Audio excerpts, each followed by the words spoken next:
สบายดีทุกคนวันนี้ก็มาเกี่ยวเขาเนาะมือแรกได้เลยได้มือแรกฝีกรรมกรเด้อเด้อ อยู่ทงไฮทงหน้าคือเก้าหอดย่ามหอดระดูแหละเก็บเกี่ยวเขาหนามเนาะ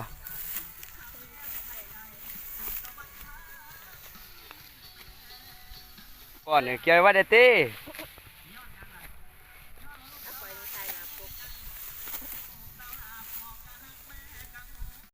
โอ้เด้อกรรมกรเกี่ยวสาได้เลย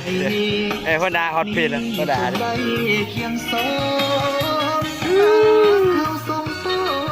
มีความสุขหลายเกี่ยวเขาตาแก่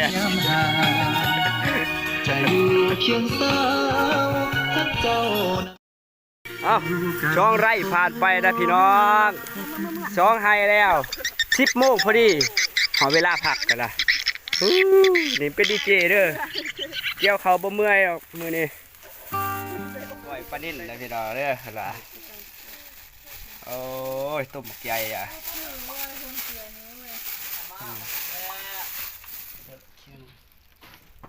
หลังจากขึ้นมาแต่เกี่ยวเขาไม่เมื่อยเพื่อเสร็จก่อยปลานิ่นสู่กินนะทุกคนเอ้ยโอ้ย2 ตัวบักใหญ่ทั้งเอ้ยสี่ก็มันจะโอ้ยตายเต็มกอกพี่น้องโอ้ยเกือบเจ็บปวดผ่าน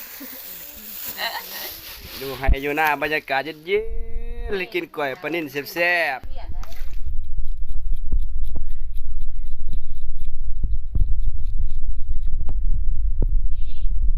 ทุกคนวิธีเอาสันป่าล่ะเอาเนื้อมาได้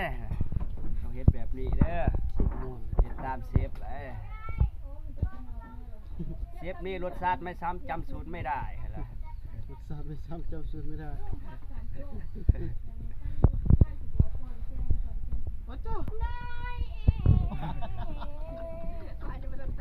ต้องใช้ว่าบ่ทันตายแล้วเด้ป่าเด้